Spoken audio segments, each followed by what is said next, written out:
નમસ્કાર, આપ જોઈ રહ્યા છો આઝાદ મીડિયા લાઈવ।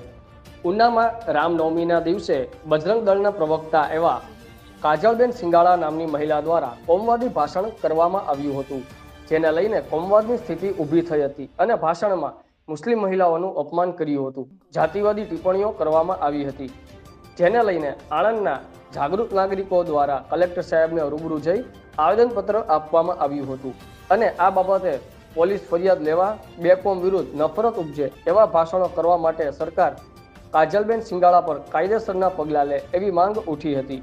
હિન્દુ અને મુસ્લિમ સમાજના ભાઈઓ દ્વારા આવેદનપત્ર આપવામાં આવ્યું હતું, જેમાં એનજીઓ સમિતિના પ્રમુખ આરિફભાઈ સૈયદ, કિરણભાઈ સોલંકી અને આમ આદમી પાર્ટીના કાર્યકર્તા કેદારભાઈ સૈયદ હાજર રહ્યા હતા। રિપોર્ટર દીપકભાઈ રાઠોડ, આઝાદ મીડિયા લાઈવ, આણંદ। બરાબર, ઘટ વસતા શ્રી ભગવાન એ બધું અમે ગાયું છે, તો આ લોકોએ કેમ અમને ટાર્ગેટ કર્યા? અમારી મુસ્લિમ સ્ત્રીઓનું એમને માનહાનિ હનન કરેલું છે। મુસ્લિમ સ્ત્રીઓ પ્રત્યે એટલું ખરાબ બોલેલા છે કે ભાઈ તમે ધર્મ પરિવર્તન કરી લો, હિન્દુઓ સાથે લગ્ન કરશો તો આટલા ફાયદા મળશે, આટલા ફાયદા મળશે, તો એ ફાયદા ગણાવનાર કોણ છે?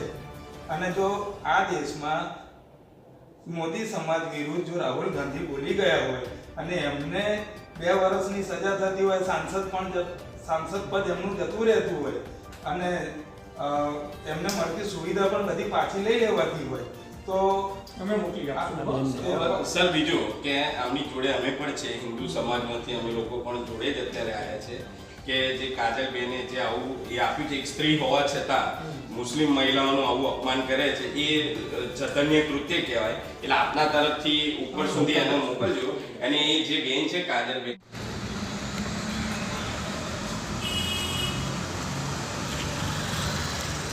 હા, તો આઝાદ મીડિયા લાઈવ, રિપોર્ટર દીપક રાઠોડ, આણંદ।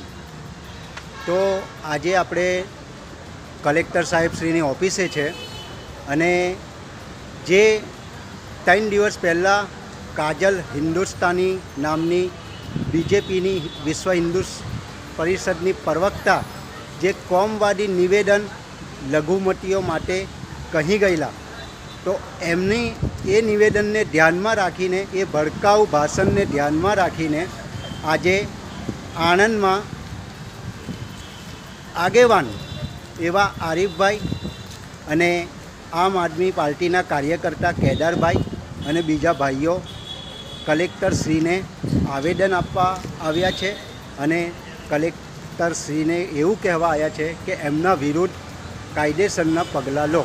તો આપણે એમની જોડે વાત કરીશું। આરિફભાઈ। હા, તો સાહેબ, આપ આવ્યા છો કે જે રીતે 3 દિવસ પહેલાં કાજલ હિન્દુસ્તાની નામની વિશ્વ હિન્દુસ્તાનની પ્રવક્તા જેવી રીતે કોમવાદી નિવેદન કર્યું લઘુમતીઓ માટે, તો એ બાબતનું આવેદન કલેક્ટરશ્રીને કહેવા આવ્યા છો? હા, એ બાબતનું આવેદન છે અમારું। પૂનામાં રામનવમી નિમિત્તે જ્યારે કાર્યક્રમ યોજવામાં આવ્યો ત્યારે આયોજકોએ આ જે બેન છે કાજલબેન સિંગાળ, એમને વક્તવ્ય માટે બોલાવેલા હતા, પણ તેમણે રામનવમીના પવિત્ર દિવસે રામનો પવિત્ર મહિમાનો વાત કરવાની હોય, મર્યાદા પુરુષોત્તમ રામ શું છે એ પબ્લિકને બતાવવાનું હોય, એની જગ્યાએ એમણે એક સમાજને ટાર્ગેટ બનાવીને અને મુસ્લિમ વિરોધી બધા ઉચ્ચારણો કર્યા હતા અને મુસ્લિમ સ્ત્રીઓને એમણે મુસ્લિમ સ્ત્રીઓને ભડકાઉ ભાષણ દ્વારા ધર્મ પરિવર્તન કરી લેવા માટે ભરાયેલી જન સમુદાય જેટલો હતો એ લોકોને આહ્વાન કર્યું હતું અને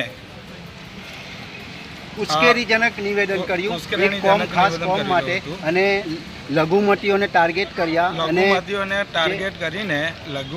ટાર્ગેટ કરીને જેમણે ભાષણ આપેલું હતું, જેની અંદર ઇસ્લામ ધર્મના જે નિયમો જે જુઠ્ઠા જાણતી નહોતા એમણે બધું જુઠ્ઠાણું ચલાવ્યું, એમની મનગઢત વાતો હતી અને એમણે આ જે નિવેદનો કર્યા તેનાથી